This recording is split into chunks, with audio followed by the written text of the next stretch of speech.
সকলকে স্বাগত জানিয়ে শুরু করছি টিউলিপ এডুকেশনের আজকের ভিডিও টিউটোরিয়াল। আমি সিএম ইমরান। আমরা আজকে আলোচনা করব ক্যাডেট ভর্তি প্রস্তুতি নিয়ে। আমাদের আজকের আলোচনা জ্যামিতি। তোমরা এখানে দেখতে পাচ্ছ আমি একটি জ্যামিতিক চিত্র এঁকেছি এবং এটি একটি ত্রিভুজ। আমাদের প্রশ্নে বলছে চিত্রে এবি সমান এসি হলে কোণ এক্স সমান কত। তো এখানে আমরা এবিসি একটি ত্রিভুজ হিসেবে দেখতে পাচ্ছি এবং এর বাইরের দিকে দুটি কোণ ড্রয়িং করা আছে, যেখানে এখানে আমরা দেখতে পাচ্ছি 120 ডিগ্রি লেখা আছে এবং এখানে আরেকটি কোণ আছে যেখানে বলা হয়েছে এক্স। তো এই এক্স এর ভ্যালুটা কত সেটা আমাদেরকে বের করতে হবে। তো আমাদেরকে হিন্টস হিসেবে ধরে নিতে হবে যে এখানে যে ত্রিভুজের বহিস্থ কোণ বলা হয় এটাকে, ভিতরে যে কোণটা সেটাকে অন্তঃস্থ কোণ, এটা বহিস্থ কোণ। বহিস্থ কোণ সি হচ্ছে 120 ডিগ্রি, এটা আমাদের একটা ক্লু। এবং আরেকটা ক্লু হচ্ছে এবি সমান এসি, অর্থাৎ এই যে ত্রিভুজটা রয়েছে, একটা ত্রিভুজের যদি দুটো বাহু সমান হয়, এবি বাহু সমান এসি বাহু, তাহলে আমরা সেই ত্রিভুজটাকে সমদ্বিবাহু ত্রিভুজ বলে থাকি। এবং আমাদের আরেকটা বিষয় মনে রাখতে হবে যে সমদ্বিবাহু ত্রিভুজের ভূমি সংলগ্ন কোণদ্বয় সমান হয়। অর্থাৎ আমাদের এখানে ভূমি সংলগ্ন কোণ বলতে কি বোঝাচ্ছে, কোণ বি এবং কোণ সি কে মিন করছে। এই দুটো কোণের ভ্যালু সমান হবে। তাহলে যদি সমান হয়ে থাকে, আমরা যদি একটি কোণ বের করতে পারি তাহলে আমরা অপর কোণটির মান পাবো। এবং তোমরা জানো যে একটি সরলরেখার একটি বিন্দুতে যদি অপর একটি রশ্মি মিলিত হয়, হ্যাঁ, তখন দুটি কোণ উৎপন্ন হয়। যেমন এটি একটি সরলরেখা, এখানে সি বিন্দু, দুটি কোণ পরস্পর উৎপন্ন হয়েছে। এই দুটো কোণের যে সমষ্টি সেটি হবে 180 ডিগ্রি। এক সরল কোণের মান 180 ডিগ্রি। তো সেই 180 ডিগ্রি থেকে যদি আমরা 120 ডিগ্রিকে বিয়োগ করে ফেলি, তাহলে আমরা এই যে ভিতরের দিকে অন্তঃস্থ কোণ যে সি রয়েছে তার মান পেয়ে যাব, সেটা হবে 60 ডিগ্রি। আমি কি তোমাদেরকে বোঝাতে পেরেছি? আমি আবার বিষয়টা বলি। ধরো একটা সরলরেখার বিন্দুতে, একটি বিন্দুতে যদি অপর একটি রশ্মি মিলিত হয়, তাহলে যে দুটি সন্নিহিত কোণ উৎপন্ন হয়, এই কোণ এবং এই কোণ, পাশাপাশি দুটি কোণ, এদেরকে সন্নিহিত কোণ বলে, তাদের সমষ্টি সবসময় 180 ডিগ্রি হবে। এখন এই যে 180 ডিগ্রির ভিতরে একটি কোণের মান দেওয়া আছে 120 ডিগ্রি, তাহলে যদি 180 থেকে 120 বিয়োগ করি তাহলে আমরা কি পাবো, অন্য একটি কোণ পেয়ে যাবো 60 ডিগ্রি। এবং আমরা বলেছি যে সমদ্বিবাহু ত্রিভুজের ভূমি সংলগ্ন কোণ সমান, অর্থাৎ এটা 60 ডিগ্রি হলে এটিও আমার 60 ডিগ্রি হয়ে যাবে। এখন আমরা জানি একটা ত্রিভুজের তিনটি কোণের সমষ্টি 180 ডিগ্রি, এর ভিতরে দুটি কোণ যদি আমাদের 60 ডিগ্রি হয়ে যায়, যোগ করলে হয়ে যাবে 120 ডিগ্রি, তাহলে অপর কোণটিও কিন্তু আমাদের 60 ডিগ্রি হবেই। অর্থাৎ এটি কিন্তু একটি আমরা প্রথমে আমাদের প্রশ্ন থেকে বলেছিলাম সমদ্বিবাহু ত্রিভুজ। এখন এটা অবভিয়াসলি এই ত্রিভুজের তিনটি বাহুই সমান, অর্থাৎ এটা সমবাহু ত্রিভুজ। ঠিক আছে, আমরা জানি সমবাহু ত্রিভুজের তিনটি বাহু সমান, তিনটি কোণ সমান। এখন এটি যদি 60 ডিগ্রি হয়ে থাকে, ঠিক এখানেও একটি সরলরেখা, এই বিন্দুতে একটি রশ্মি মিলিত হয়েছে, সেই রশ্মিটা হচ্ছে এসি।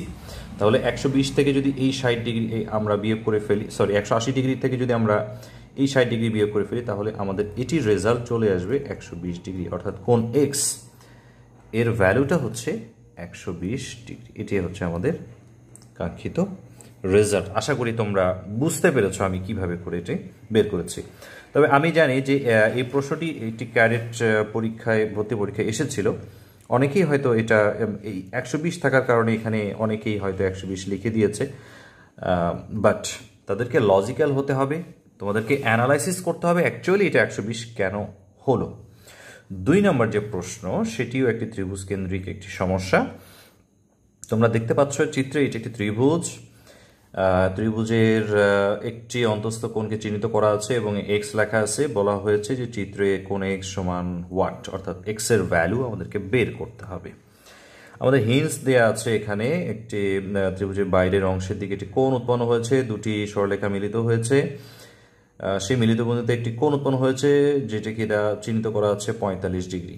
আচ্ছা, তো আমরা শিখেছি যে যদি দুটি সরলরেখা একটি অন্যটিকে ছেদ করে যায়, তাহলে তাদের ছেদবিন্দুতে 4টি কোণ উৎপন্ন হয়, একটি, দুটি, তিনটি, 4টি। তো একটি কোণের যদি আমরা চিহ্নিত করি, তার বিপরীত কোণটা পরস্পর সমান হবে, অর্থাৎ এই কোণের বিপরীত কোণ সমান, আবার এই কোণের বিপরীত কোণ সমান। অর্থাৎ এটি যদি 45 ডিগ্রি হয়ে থাকে, এর বিপরীত দিকে যে কোণটি আছে সেটিও 45। এটি যদি আমার ধরে নাও 90 ডিগ্রি হয়ে থাকে, এর বিপরীত দিকে যে কোণটা আছে এটাও 90 ডিগ্রি হবে। তো আমরা এখানে দুটি সরলরেখা একটু চিন্তা করে দেখি, বা আমি একটু খাতাটাকে ঘুরিয়ে তোমাদের দেখাতে পারি। সরি, আমার এটি একটি সরলরেখা এবং এটি আমার আরেকটি সরলরেখা, তারা পরস্পর ছেদ করেছে এই বিন্দুতে। এখানে চারটি কোণ উৎপন্ন হয়েছে, একটি, তার বিপরীত দিকে আরেকটি কোণ উৎপন্ন হয়েছে, এখানে একটি কোণ উৎপন্ন হয়েছে, এখানে একটি কোণ উৎপন্ন হয়েছে। অর্থাৎ এই কোণের বিপরীত দিকে যে কোণ, এই দুটি কোণ পরস্পর সমান হবে এবং এই দুটি কোণ পরস্পর সমান হবে, এবং এই কোণগুলোকে আমরা জানি বিপ্রতীপ কোণ বলে, তাই না? আচ্ছা, এখন এটি যদি 45 ডিগ্রি হয়ে থাকে, এর বিপ্রতীপ কোণ এটিও 45 ডিগ্রি হবে। বিপ্রতীপ কোণ পরস্পর সমান, কেমন? আচ্ছা, আমি এটা পেয়ে গেলাম 45 ডিগ্রি। আচ্ছা, এখন এখানে তোমরা একটা বিশেষ চিহ্ন দেখতে পাচ্ছ, যে প্রশ্নের মধ্যেই আমাদেরকে চিহ্নিত করে দিয়েছে। এখানে দুটো দাগ দেওয়া আছে, এখানে দুটো দাগ দেওয়া আছে। এই দাগের একটা মিনিং আছে, এটা তোমাদের বুঝতে হবে। সেটা কি? এরকম দুটো দাগ দেয়া থাকলে বুঝতে হবে যে এই বাহু দুটো সমান, অর্থাৎ এটি একটি সমদ্বিবাহু ত্রিভুজ, যা দুটো বাহু পরস্পর সমান। এবং আমরা জানি সমদ্বিবাহু ত্রিভুজের ভূমি সংলগ্ন কোণদ্বয় পরস্পর সমান হয়, অর্থাৎ এটি 45 ডিগ্রি হলে এই কোণটি 45 ডিগ্রি হবে। ভূমি সংলগ্ন কোণ বলতে নিচের কোণ দুটোকে বোঝাচ্ছে, অর্থাৎ সমান বাহুর বিপরীত কোণ সমান, অর্থাৎ এই বাহু সমান, তাই তো? এই বাহুর বিপরীত দিকে যে কোণ হবে, এই বাহুর বিপরীত দিকে যে কোণটা হবে, তারা পরস্পর সমান হবে। এটি 45 ডিগ্রি আমরা পেয়েছি ক্যালকুলেশন করে, এটি আমাদের 45 ডিগ্রি হয়ে যাবে। এখন একটা ত্রিভুজের তিনটা কোণের সমষ্টি হচ্ছে 180 ডিগ্রি। এর ভিতরে দুটো কোণের সমষ্টি যদি আমরা চিন্তা করি, যে 45 ডিগ্রি যোগ 45 degree, that will be 90 degree, এবং তিন কোণের সমষ্টি 180 ডিগ্রি। এখন 180 ডিগ্রি থেকে যদি আমরা 90 ডিগ্রি বিয়োগ করে ফেলি, তাহলে আমরা পেয়ে যাব 90 ডিগ্রি, অর্থাৎ এক্সের যে ভ্যালু সেটা হবে 90 ডিগ্রি। আই হোপ তোমরা প্রবলেমটাকে সলভ করতে পেরেছ।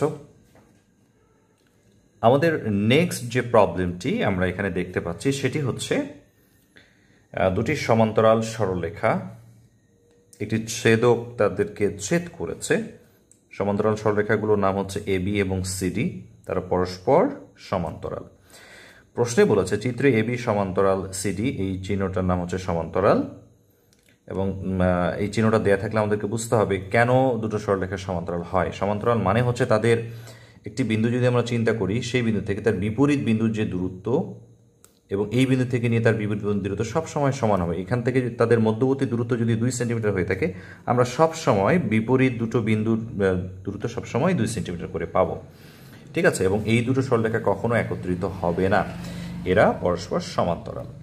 বলে কোন এক্স এর ভ্যালু বের করতে বলেছে। এখানে এক্স সূচিত করা হয়েছে, এই কোণটা, এটার মানে কত, মানে এর মান কত সেটা বের করতে হবে। তো এই রেখাটাকে আমরা ছেদক বলি, এবং এখানে আমাদের 50 ডিগ্রি কোণ দেয়া আছে, এখানে 30 ডিগ্রি কোণ দেয়া আছে, আমাদেরকে এক্স এর ভ্যালু বের করতে হবে। সো আমরা হিন্সটা ঠিক কিভাবে বের করব? আমরা হিন্সটা ঠিক বের করবো ঠিক এখান থেকে, 50 ডিগ্রি থেকে। তোমরা ক্লাস 6-এ যারা জ্যামিতি ভালো মতো আয়ত্ত করেছো, তোমরা একটা বিষয় সম্পর্কে খুবই অবগত হওয়ার কথা, সেটা হলো যখন দুটো সমান্তরাল সরলরেখাকে একটি সরলরেখা ছেদ করে, অর্থাৎ ছেদক যখন ছেদ করে, তখন সেখানে কিছু কোণ উৎপন্ন হয়। এর ভিতরে একটি গুরুত্বপূর্ণ কোণ হচ্ছে অনুরূপ কোণ, অর্থাৎ একই রকমভাবে যে কোণটি উৎপন্ন হয়। এবং এখানে একটি বিপরীত কোণের ব্যাপার তো রয়েছেই, যেমন আমরা সিডি একটি সরলরেখা এবং এটি আর একটি সরলরেখা, তারা পরস্পর ছেদ করেছে এই বিন্দুতে। চারটি কোণ উৎপন্ন হয়েছে, একটি, দুইটি, তিনটি, চারটি। বিপরীত দিকের কোণগুলো পরস্পর সমান হবে, এর আগের অঙ্কে সেটা আমরা দেখেছি। অর্থাৎ এই কোণ যদি আমার 50 ডিগ্রি হয়ে থাকে, তাহলে অবভিয়াসলি এই কোণটির মানও আমার 50 ডিগ্রি হবে, ঠিক আছে? আচ্ছা, এখন এই কোণটা যদি আমার 50 ডিগ্রি হয়ে থাকে, তাহলে এই কোণটার ভ্যালুও আমার 50 ডিগ্রি হবে। কথা হচ্ছে কেন হবে? এই কোণটা এবং এই কোণটা হচ্ছে আমার অনুরূপ কোণ। আমি একটু আগে যেটা আলোচনা করেছি, যে দুটি সমান্তরাল সরলরেখাকে যখন একটি অন্য একটি সরলরেখা ছেদ করে, তখন বেশ কিছু গুরুত্বপূর্ণ কোণ উৎপন্ন হয়। এর ভিতরে একটি হচ্ছে অনুরূপ কোণ, একান্তর কোণ, ঠিক আছে? আমরা আরও কিছু কোণ পাই, যেমন পার্শ্বস্থ অন্তস্থ কোণ পেয়ে থাকি, ঠিক আছে? সো আমাদের অনুরূপ কোণগুলো ঠিক একই রকম প্যাটার্নে তৈরি হয়। এই ছেদকের বাম পাশে এই সমান্তরাল সরলরেখার উপরে, আবার এই ছেদকের বাম পাশের সমান্তরাল সরলরেখার উপরে, এই দুটো কোণ কিন্তু আমাদের অনুরূপ কোণ। আবার ছেদকের ডান পাশে সমান্তরাল সরলরেখার উপরে, ছেদকের ডান পাশের সমান্তরাল সরলরেখার উপরে এই কোণ এবং এই কোণ কিন্তু আমাদের অনুরূপ কোণ। ঠিক সেরকম এই কোণটা এবং এই কোণটাও কিন্তু আমাদের অনুরূপ কোণ। তাহলে এটি 50 ডিগ্রি হলে এটি 50 ডিগ্রি হবে। এবং আমরা যদি আরেকটু এটাকে একটু ঘুরিয়ে আমরা যদি একটু চিন্তা করে দেখি, যে আমার এটি একটি সরলরেখা। কেমন? এই সরলরেখার এই বিন্দুতে মোট 3টি কোণ আছে, একটা 50 ডিগ্রি, একটা এক্স, একটা হচ্ছে 30 ডিগ্রি। তো এখানে যদি আমার আরও 3টা কোণ থাকে, মানে এখানে 3টা কোণ, তো আরও যদি 3টা কোণ আমরা রেখা দিয়ে এখানে অঙ্কন করি, তাহলেও সবগুলো কোণের মান বা সমষ্টি কিন্তু 180 ডিগ্রি হবে। এখানে 3টি কোণ এই সরলরেখার এই বিন্দুতে মিলিত হয়েছে। এর ভিতরে 2টি কোণের আমাদের মান দেয়া আছে, একটা হচ্ছে 50 ডিগ্রি আর একটা হচ্ছে 30 ডিগ্রি। সো এই দুটোকে আমরা যোগ করে দিলে আমরা পাবো 80 ডিগ্রি।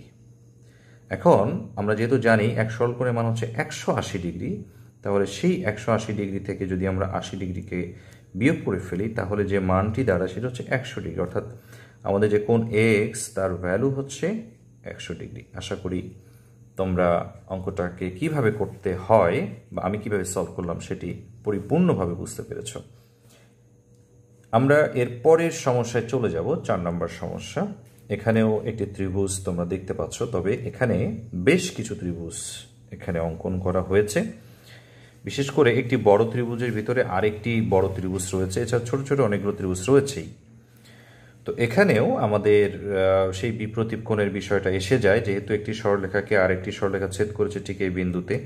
এখানে 35 ডিগ্রি কোণ উৎপন্ন হয়েছে, অর্থাৎ তার বিপরীত দিকে যে কোণটি রয়েছে এটিও 35 ডিগ্রি হবে। এটা আমরা নির্দ্বিধায় কিন্তু বলে দিতে পারি।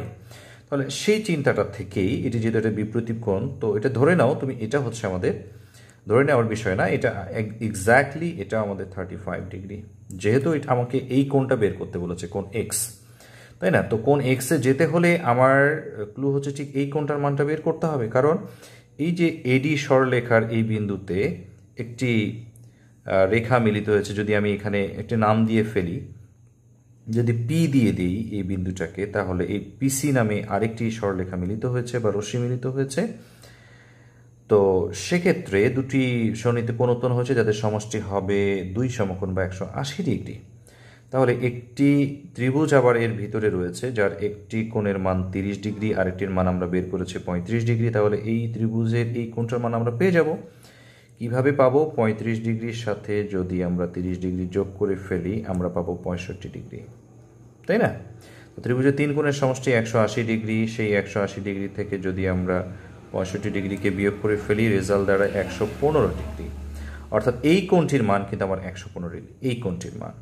এবং আমরা জানি যে টোটাল যে কোণটা দাঁড়াবে সেটি হবে 180 ডিগ্রি।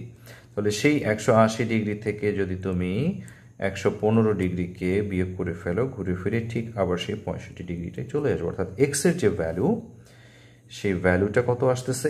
এক্স সমান 65 ডিগ্রি। আই হোপ তোমরা অঙ্কটা বুঝতে পেরেছো কিভাবে সমাধান করতে হবে। আমাদের আজকের যে ফাইনাল প্রবলেম, এটিও একটি ত্রিভুজ সংক্রান্ত সমস্যা। এবং তোমরা দেখতে পাচ্ছ এখানে একটা ত্রিভুজ অঙ্কন করা হয়েছে এবং ত্রিভুজের প্রত্যেকটি বাহুকে বর্ধিত করা হয়েছে, যার কারণে এই ত্রিভুজের বাহিরের দিকে 3টি কোণ আমরা পেয়েছি, যে কোণগুলোকে আমরা দাগ দিয়ে চিহ্নিত করেছি। যেমন এখানে কোণ এ, কোণ বি, কোণ সি কে আমরা চিহ্নিত করেছি। এছাড়াও বাইরের দিকে আরও কোণ আছে, যেমন এই কোণ, এই কোণ, এই কোণগুলো, এই কোণ, সবগুলোকে বহিস্থ কোণ বলা হয়। এবং ভেতরের দিকে যে কোণগুলো রয়েছে সেগুলো আমাদের অন্তঃস্থ কোণ। ঠিক আছে, এই একটা কোণ, এই একটা কোণ এবং এই একটা কোণ। আচ্ছা, আমাদেরকে বের করতে বলেছে চিত্রে কোণ এ যোগ কোণ বি যোগ কোণ সি সমান কত, অর্থাৎ 3টি কোণের সমষ্টি কত সেটা আমাদের বের করতে হবে। তো প্রথম দেখায় হয়তো অনেকে একটু ঘাবড়ে যেতে পারে যে ত্রিভুজের ভিতরের 3টি কোণের সমষ্টি তো আমাদের 180 ডিগ্রি হয়, সেটা আমরা জানি, কিন্তু এই কোণগুলো তো বাহিরের দিকে, তাহলে এই কোণগুলোর মান কত?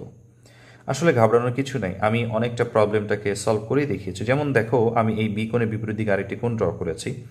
তো আমরা যদি একটু চিন্তা করি যে এটি একটি সরলরেখা এবং এটি আরেকটি সরলরেখা পরস্পর ছেদ করেছে ঠিক এই বিন্দুতে। এখানে 4টি কোণ উৎপন্ন হয়েছে, যেগুলোকে আমরা বিপরীত কোণ বলি, এবং বিপরীত কোণ পরস্পর সমান। অর্থাৎ কোণ এ এর বিপরীত দিকে যে কোণটি রয়েছে এটিও আমার কোণ এ হবে। কোণ বি তার বিপরীত দিকে যে কোণটি রয়েছে এটিও আমার কোণ বি হবে। কোণ সি তার বিপরীত দিকে যে কোণটি রয়েছে সেটিও আমার কোণ সি হবে। অর্থাৎ ঘুরে ফিরে আমি ঠিক এ বি সি কোণই পেয়েছি। এবং আমরা একটু আগে আলোচনা করলাম যে ত্রিভুজের 3 কোণের সমষ্টি 180 ডিগ্রি। তাহলে সেই ব্যাপারটা আবার চলে আসতেছে যে এখানে 3টি কোণই রয়েছে, তার মানে তাদের সমষ্টিও কি হবে? 180 ডিগ্রি হবে। কত সহজেই আমরা বুদ্ধি দিয়ে প্রবলেমটাকে সলভ করে ফেললাম। সো এই ছিল আমাদের আজকের আলোচনা। নেক্সট টিউটোরিয়ালে মজার কোনো একটা বিষয় নিয়ে আলোচনা করবো। আজকের মতো এখানে শেষ করছি। ধন্যবাদ সকলকে।